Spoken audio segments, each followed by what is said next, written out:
A paz de Deus a todos. Eu, Lucas Valadares, minha esposa Nádia Valadares, nosso filho Samuel, ele é um menino, ainda está dormindo agora, está de noite. A gente vem por meio desse vídeo aqui até prestar um esclarecimento em consideração que a gente tem por muitos irmãos que a gente conhece, nossa família, amigos, pessoas que de alguma forma sempre estiveram ali junto com a gente, que participaram de momentos inesquecíveis. E realmente eu considero muito todos os irmãos. Mas a partir de agora a gente tomou uma decisão um pouco mais forte. A gente vai servir a Deus em outro lugar, em outra denominação. Estamos deixando a congregação cristã no Brasil. E eu me senti assim, no dever de fazer um esclarecimento para todos vocês. Confesso que não foi fácil tomar essa decisão. Nunca passou pela minha mente, pelo meu coração. Já são 38 anos que a gente serve a Deus aqui juntos. Inclusive hoje, exatamente hoje, eu estou completando 20 ou 21 anos de batizado. Então assim, não é uma decisão fácil. Não foi uma coisa que foi da noite para o dia. Eu já estudo a palavra há muito tempo, muitos anos mesmo.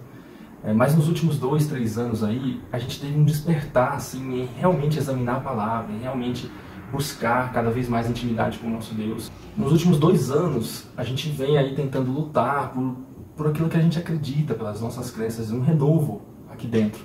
Mas percebemos que isso é muito complicado. Refleti muito sobre essa decisão, não foi fácil. Não foi da noite para o dia, não foram dias, foram meses para a gente tomar essa decisão. Mas eu creio que é a melhor forma da gente fazer esse processo, é da forma que a gente está fazendo. Mas por que, Lucas, você está tomando essa decisão? E eu poderia dizer para os irmãos que são inúmeros os motivos. A gente poderia ficar aqui a noite toda. Mas eu vou citar alguns para os irmãos. E o primeiro ponto assim, que eu acho um dos mais importantes é a distorção que a gente passa na mensagem sobre a graça e o reino de Deus. A graça é uma coisa, o reino de Deus é outra coisa.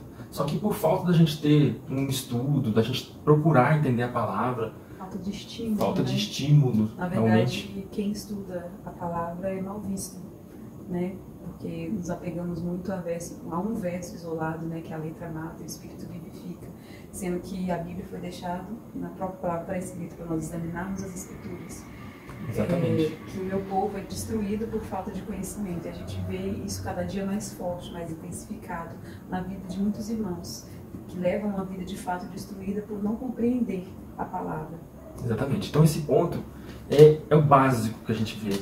É a distinção entre graça e reino de Deus. E quando a gente fala em graça, eu vou ler, por exemplo, aqui, ó, João capítulo 10, do verso 27 ao 29. As minhas ovelhas ouvem a minha voz, e eu conheço-as e elas me seguem. E dou-lhes a vida eterna. Veja que o Senhor dá para nós a vida eterna. E nunca hão de perecer. Aquela pessoa que o Senhor dá a vida eterna não vai perecer. E ninguém as arrebatará da minha mão. Meu Pai mas deu é maior do que todos. Meu Pai que mas deu é maior do que todos. E ninguém pode arrebatá-las da mão de meu Pai. Então o que eu quero que os irmãos entendam é que a graça de Deus, ela é uma dádiva, ela é um dom gratuito, ela é um presente. Você ganhou isso de graça, sem nenhuma condição, sem nenhum mérito. Você já foi salvo no Senhor Jesus. Justamente, a nossa vida cristã inicia-se salvos, não buscando a salvação, ou muito menos mantendo a salvação. Então, assim, a gente vê uma luta muito grande dentro da igreja, uma perca de tempo, podemos dizer assim, que nós poderíamos estar fazendo realmente a obra, mas estamos preocupados com nós mesmos para manter a salvação, que supostamente a gente fala que foi dada, mas qualquer coisa você pode perder. Exatamente, fica tentando lutar aí pela salvação. E não tem base bíblica nenhuma para dizer que alguma pessoa que já foi salva possa perder. Se nós que somos pais, independente do comportamento dos nossos filhos, nós não deserdamos filhos, quanto mais Deus. Exatamente. Uma vez que fomos feitos filhos, nunca deixamos de ser. Exatamente. E já o reino de Deus é o contrário disso. O reino de Deus em Lucas, no capítulo 8, no verso 1, já diz o contrário disso. E aconteceu depois disto que andava de cidade em cidade e de aldeia em aldeia, pregando, ou seja, fazendo alguma coisa e anunciando o evangelho do reino de Deus. É uma coisa diferente. O reino de Deus a gente conquista ele por obras. E não é qualquer obra, ela tem a ver com a obra da vontade de Deus, ela tem a ver com estar em relação aos outros. Não é a obra que você faz em si mesmo, mas aquela obra que você realiza nos próximos. É o ID, né? É o ID. Exatamente. Assim, para compreender melhor essa parte, a gente entender que a graça não é algo, é uma pessoa. A graça é Cristo. E Cristo veio anunciar o seu reino vindouro, que há de vir. Ele já trouxe o reino, nós já podemos reinar em vida, mas existirá um tempo que ele vai recompensar os seus filhos. Todos nós somos salvos, somos filhos, mas cada um receberá de acordo com o que fez. Recompensa, não é salvação. É o que está escrito lá em Apocalipse, né? Guarda o que tens, para que ninguém roube a tua para que coroa. ninguém roube a tua coroa. Quando a Bíblia fala de coroa, galardão, recompensa, não está falando de reino salvação. de Deus. Não está falando de salvação, somente o reino de Deus. Salvação é de graça. O segundo ponto é o seguinte: como a gente às vezes não entende que a salvação é de graça, a gente acaba negociando essa salvação com Deus, ou barganhando, ou tratando o Senhor como se fosse uma troca. Eu vou fazer isso aqui, eu vou guardar esses preceitos, eu vou ter que merecer a graça de Deus, sendo que a graça de Deus é de graça, é um dom gratuito. E a gente até separou aqui, Mateus, no capítulo 19, verso 25, 26. Os seus discípulos, ouvindo isto, admiraram-se muito, dizendo: quem poderá, pois, salvar-se? Olha a pergunta. E Jesus, olhando para eles, disse-lhes: aos homens isso é impossível, mas para Deus tudo é possível. Veja que para nós é impossível a gente se salvar. E conservar e manter salvação. É impossível. Porque não tem igreja nenhuma que não pregue a salvação pela graça.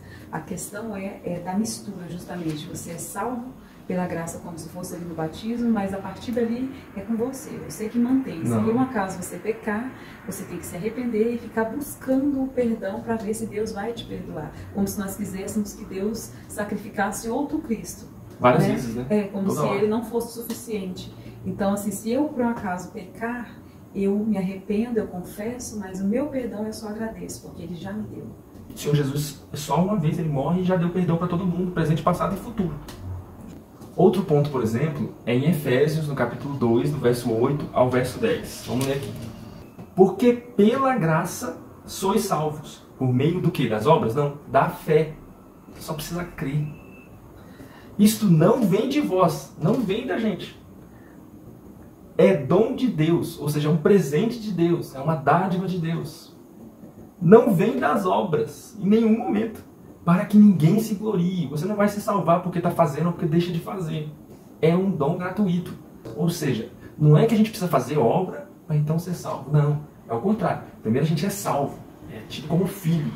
Agora Deus criou boas obras para que a gente andasse, ande nelas, né? Para que a gente ande por elas. Então não é que uma coisa depende da outra. Não, eu já sou salvo. E agora eu ando em boas obras. Justamente. Por gratidão, né? Nós já iniciamos a nossa vida cristã salvos. E temos certeza disso. Em nenhum momento duvidando disso, independente do que aconteça. Essa dúvida que muitas vezes é colocada, e muitas vezes até por ensinamentos da própria igreja, se você não segue esses ensinamentos, a sua salvação é colocada em jogo. Isso não está na palavra, isso não é graça. Exatamente. Isso é lei, isso é Velho Testamento, isso é barganha com Deus. Velho Testamento é condição. Velho Testamento é você fazer e receber. E nem recebia, na verdade. Porque a gente não, para nós é impossível. Exatamente. Agora, a gente pode citar vários pontos, né? Poucos pontos, são vários pontos. Por exemplo, aqui em Romanos 4, no verso 16. Portanto, é pela fé, para que seja segundo a graça. Ou seja, se não for pela fé, não é pela graça. Olha aqui em Romanos 3, no verso 24. Sendo justificados gratuitamente pela sua graça, pela redenção que há em Cristo Jesus. Ou seja, a justificação é gratuita. Você só precisa crer, ter fé nisso e você já é salvo. Você já está salvo. Você não tem que lutar por isso. Você ganha de graça. Agora você tem que lutar pelo reino. O que é, por exemplo, o que é viver pela fé? É eu olhar para mim mesma, ver que eu não sou justa, mas eu creio que em Cristo eu sou justificada. Isso, eu não me vejo como tal. Isso é a fé, é a certeza das coisas que nós não vemos. Nós não conseguimos olhar com esses olhos materiais justiça em nós. Mas por causa de Cristo, eu creio que sou justa. E é assim que Deus me vê, é assim que eu me relaciono com Deus, não pensando no meu mérito. Por isso que existe tanta dúvida acerca da salvação. Porque toda vez que nós olhamos para nós mesmos, nós perdemos a certeza. Sim, porque está olhando para nós não vai ter certeza de nada. Não tem como eu olhar para mim, Nádia, fraca, errante, incapaz, né? E é impossível eu cumprir os pré-requisitos de Deus para ser salvo. Por isso que Deus mandou seu Filho. Então toda vez que eu olho para mim, eu perco a certeza. Mas quando eu olho para Cristo, o que eu posso dizer? Tenho certeza absoluta. sou filha Exatamente. nada. Outra coisa, quando você deixa de se justificar pela fé, você faz a cruz vão, porque lá está tudo consumado.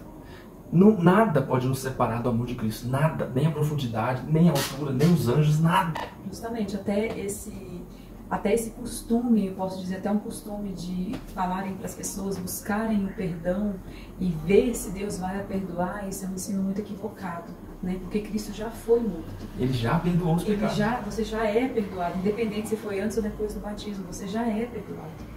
Entende? É você se arrepender, mudar de comportamento, mas entender que o perdão você já tem, não querer crucificar Cristo de novo, como se a obra dele fosse insuficiente para apagar os seus pecados futuros. Exatamente. O terceiro ponto é o termo cair da graça, ou até se intitular a graça. Meu Deus, como isso é pesado. Isso é muito sério. Talvez os irmãos podem falar assim, mas a gente não está se intitulando a graça. Claro que não. A graça é o Senhor Jesus, é uma pessoa. Só que a gente, às vezes, por cultura ou por tradição, não sei, a gente acaba... poxa, o irmão saiu da congregação, caiu da graça. Irmão, aconteceu aquele acidente, caiu da graça. A gente acaba se intitulando. Agradeço a Deus que Deus me chamou nessa graça. Não, nessa obra. Né? A graça é o Senhor Jesus. Tanto é que o termo cair da graça, ele está em 5 de Gálatas, no verso 4. Separados estáis de Cristo, vós os que vos justificais pela lei. Da graça tendes caído. 2 pontos, tá ali. Da graça tendes caído. Então quando eu caio da graça? Quando eu tento me justificar pelas obras, não é pela condição, pela lei, pela barganha, pela troca. Então eu caio da graça. Porque a graça não é para ir. E não é cair da graça perder salvação. Não perde salvação. É você decair da graça, que é o favor imerecido, e querer ir para a lei. Isso é decair da Quando graça. você acha que é pelo seu merecimento. Justamente, você vai para o Velho Testamento, você acha que é pela força do seu braço. Nada que nós fazemos é para esperar alguma coisa de Deus, nem salvação, nem bênção. Isso nós já temos pela obra consumada de Cristo. O quarto ponto é o seguinte: a gente mistura muito a graça com a lei. A graça com um monte de regras. Olha só o que está escrito em Romanos, no capítulo 11, no verso 6. Mas, se é por graça, já não é pelas obras. De outra maneira, ou seja, se for de outro jeito que você queira fazer, a graça já não é graça. Olha só que versículo forte. Se é por graça, não é pelas obras. Se for de outra maneira, a graça que a gente diz que é graça, não é graça. Olha só que forte. Quando a gente às vezes intitula ou fala que caiu da graça, e a gente às vezes está falando sem conhecimento nenhum, jogando palavras ao ar. Fazendo afirmações muito sérias e muitas vezes fazendo as pessoas viverem uma vida com um peso muito grande. Eu conheço pessoas que pecaram adultério e já se consideram condenadas. Já estão no inferno, segundo elas, né? Justamente pela cultura que é colocada na cabeça da pessoa. Então ela acredita dessa forma e às vezes acaba se afundando ainda mais no pecado. Só que perante a palavra, o pecado de ninguém leva as pessoas para o inferno. O que leva as pessoas para o inferno, elas não creem. Exatamente. Isso vai levar as pessoas para o inferno. É igual está escrito lá na parte de Nicodemos: quem crê não é condenado. E o que a gente pode dizer de tantas outras coisas, né? Como, por exemplo, Santa Ceia, onde está escrito, por exemplo, aquele que toma Santa Ceia indignamente para a sua própria condenação toma. Indignamente é um advérbio de modo, é a forma de tomar, e não um adjetivo que caracteriza as pessoas. Como que nós podemos dizer em algum momento que nós somos dignos de alguma coisa? Né? Então, assim, no momento da Santa Ceia é um momento que você fica se examinando, pedindo perdão, até para quem você não sabe nem se fez alguma coisa, para se tornar digno de se prostrar na presença do Senhor, sendo que a Santa Ceia, ela é a cura, é o renovo. Todos os batizados deveriam estar aqui tomando a Santa Ceia. Independente se pecou, se não pecou, se brigou ontem, e serem hoje instruídos a isso. Justamente, porque ali, o que Jesus falou? Façam isso em memória de mim. Tipo, lembre o que eu fiz para que vocês hoje pudessem ter essa liberdade. Independente do que vocês façam, lembrem do que eu fiz por vocês. E tomem. No final ainda fala que tomem. Não é para você pensar, duvidar de tomar. Lá nessa mesma parte está escrito: examine-se o homem a si mesmo e tome. Não é tipo examine a si mesmo para ver se toma ou não toma. Exatamente. Não, examine-me a si mesmo, você vê que você não tem divinidade, não é por causa de você, e assim tome. E toma a Santa Ceia. E a gente poderia falar de vários pontos. Pontos pequenos, às vezes de vestes, pontos de consideração com irmãos de outras denominações, não considerar pastores como ministério, sendo que é bíblico, barba, tantas coisas que a gente fala e fica preso a formalidades. É porque a gente perde o foco. né? Existe tanta formalidade na igreja que nós perdemos o foco. Tem milhões de pessoas buscando, se privando de um monte de coisas, às vezes lutando contra aquilo, sendo que Cristo nos orientou, que é o ID, né? É pra gente anunciar, e a gente pega um monte de gente aí sem atitude. O que acontece? Todos os dias nós vemos pessoas em passos largos, indo para o inferno, e nós não estamos nem preocupados com isso. A gente está preocupado com nós mesmos, o tamanho da minha saia, o tamanho do meu cabelo, preocupado e na vida do outro irmão, para saber como é que ele está apontando, entendeu? E vida, então, uma vida de angústia, desculpa. Perdemos o foco. E isso é muito sério. O foco da graça de Deus não é esse. Você é salvo, vai levar o evangelho a outras pessoas, para que outras pessoas possam ser salvas. E a gente acaba assim, se deparando com muita administração da obra e às vezes pouca atenção na palavra mesmo dita. A gente fica ali com vários conselhos, com vários ensinamentos, vai e volta ensinamento, sendo que o que importa para nós é a palavra. E muitos podem se perguntar assim, Lucas, você já pensou em lutar aqui dentro por um renovo? Na verdade, essa foi a nossa intenção. Tem há 2 anos que essa nossa intenção inicial.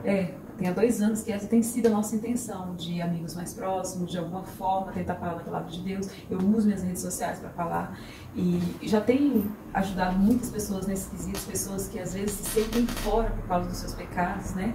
E já vem ajudando, só que a gente percebeu que não é bem por aí, não é bem assim, porque a pessoa acaba ouvindo várias palavras misturadas com a lei, legalizadas. Se a pessoa não... E ela fé vem pelo ouvir, né? Se a pessoa não... Por exemplo, se eu pegar uma pessoa, explicar para ela ali que seja 1 hora da palavra, ela até entende. Mas se não haver um despertar nela de realmente continuar examinando as escrituras, de lendo, ela escuta uma palavra que vai contra aquilo que eu expliquei para ela, acabou. Ela vai ficar com aquilo que ela ouviu. E a pressão é muito grande, né? Outra coisa é o autoritarismo. A gente quase não tem opinião de falar nada. Quando a gente fala, a gente é tido como rebelde. A gente não pode expressar opinião. Não é nem uma questão de opinião, né? É a questão do que está na palavra. Sim, às vezes não é uma questão, a opinião minha ou a opinião do Lucas, exatamente, que a gente acha que a graça é de graça. Não é opinião, é o que está na palavra. Mas se nós nos expressarmos e, de certa forma, vai contra o ensinamento da igreja, nós somos tidos como rebeldes, como pessoas que não estão agregando, que não estão acrescentando na comunhão.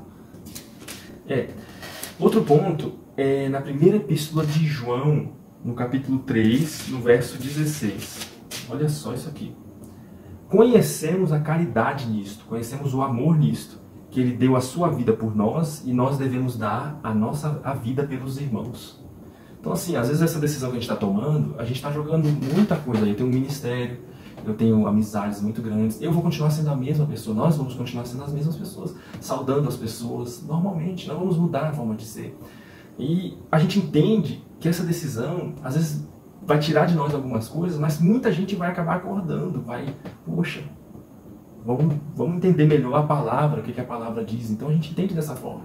Nesse ponto que fala aqui que nós devemos dar a nossa vida pelo nosso irmão, o que é a nossa vida? É o tempo que nós temos.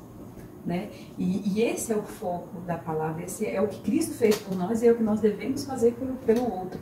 Dar o nosso tempo falando da palavra, dar o nosso tempo instruindo as pessoas, dar o nosso tempo com foco nisso, sabe? Não preocupados às vezes com a nossa própria vida, os nossos... Ou com a aparência, né? Muito preocupado com a aparência, como se... O que os irmãos vão achar? Como se isso, na própria palavra diz, nisso nada, de que proveito tem nisso, sabe? De eu estar me preocupado simplesmente com a minha estética, sendo que na palavra está escrito que o seu enfeite não seja o exterior, mas que o seu enfeite também não seja a falta de enfeite. Assim, a gente sabe que a gente está tomando uma decisão muito séria, que a gente está quebrando uma tradição, e pode ter certeza, a gente está bem convicto do que a gente está fazendo, e a gente entende que essa é a forma mais eficaz que a gente percebeu para que nós todos, como igreja, entendamos que a gente precisa sim examinar as Escrituras, entender o que dela é tirado, entender o que ela fala para nós. E o que está escrito aqui em João, na carta de João 8, no verso 32, e conhecereis a verdade, e a verdade vos libertará. Aqui não está falando e revelareis a verdade, não. Está falando conhecer a verdade, ter sabedoria nesse ponto. Ou seja, a maior revelação de Deus é Cristo Jesus nas nossas vidas. Agora, o nosso papel é conhecer, é andar com Ele, é ter intimidade com Ele, conhecer da Sua palavra, dos seus ensinamentos, do que Ele fala, conhecer como deve ser feito isso. Compreender a graça e ter uma vida mais livre, Exatamente, Mas livre. você se sentindo livre, você tem prazer em evangelizar as pessoas, trazer elas para essa graça tão maravilhosa. Mas às vezes nós vivemos uma vida tão oprimida que a gente nem consegue de fato falar dessa graça, sabe? Porque parece que não é graça mesmo, entendeu? Porque se tem lei, já não é poder, já não pode ser chamado Já de não é graça, graça. como está escrito na própria Exatamente. palavra. Irmãos, a gente quer deixar muito claro no final que a gente ama muito os irmãos. E por isso mesmo a gente está tomando essa decisão. Porque os irmãos têm que estar livres na graça. Servir a Deus, segundo o que a palavra diz. Tirar tantos pesos, um fardo pesado, um jugo pesado. Os irmãos são livres. Se o irmão quiser servir a Deus na congregação, glória a Deus. O irmão já é salvo, sirva a Deus, busque o reino. Se o irmão quiser fazer de uma outra forma, saiba que não é 4 paredes que te determinam, mas Cristo Jesus te determina. Nós somos a igreja são pessoas, nós somos pedras afogueadas, nem diz a palavra. Essas pedras que edificam a casa do Senhor. Na palavra está escrito que Deus não habita em um templo feito por mãos de homens, Ele habita em nós. Né? Então a gente tem que ter essa convicção muito grande. Eu, o Lucas ou mais uma pessoa já formamos uma igreja. Então não é uma placa que determina as coisas, entende? É Cristo em nossas vidas. Isso determina tudo. Isso, exatamente, senão ficaria só 100 anos, né? E o restante do povo não teria mais jeito. a gente se denominar o caminho que leva aos caminho, céus, a é como graça. se foi aberta a porta do céu 100 anos para cá. As pessoas que vieram antes, Não conseguiram esse caminho, né? justamente, já não tem a salvação. E é muita heresia nós tratarmos desta forma, dizer que Que a é o graça, caminho. que o caminho é uma igreja, uma placa, é fazer Cristo vão em nossas vidas. Então que o nosso desejo é, a gente está fazendo aqui com todo carinho, com toda humildade, não é querendo mostrar ser melhores, não é isso. Realmente, se a gente não ligasse para vocês, a gente nem faria esse vídeo, a gente simplesmente sairia e daria as costas. Mas a nossa intenção aqui, os irmãos escutem isso Com carinho, né? os irmãos escutem isso com carinho, com atenção e que repensem sobre esses pontos, que possa haver, a gente ora para isso, Crescimento espiritual. que possa haver um renovo, pode ser dentro da própria congregação mesmo, eu creio nisso. Com A certeza. palavra de Deus diz que as Sem coisas são dúvida. de luz em luz, só que a gente tem que buscar o conhecimento para que isso aconteça. Né? A revelação é importante, mas o conhecimento tem a mesma importância. São 2 remos, né? Não só um remo. Outra coisa, nós estamos abertos. Quem quiser ligar pra gente, falar com a gente, pode ligar à vontade. E se encontrar a gente na rua, pode Pode saudar saudar, pode falar A normalmente. paz de A gente Deus. deve congregar outros dias, não tem nem A problema gente não nisso. tem problema com isso, não nos interprete mal ou acha que a gente blasfemou, tá, essas coisas. Postar toda a fé, né? A gente está servindo a Deus da Com mesma certeza. forma e isso nunca vai mudar, seja onde a gente estiver. E é isso. Deus abençoe a todos Deus e abençoe. a paz de Deus esteja em vossos corações para sempre.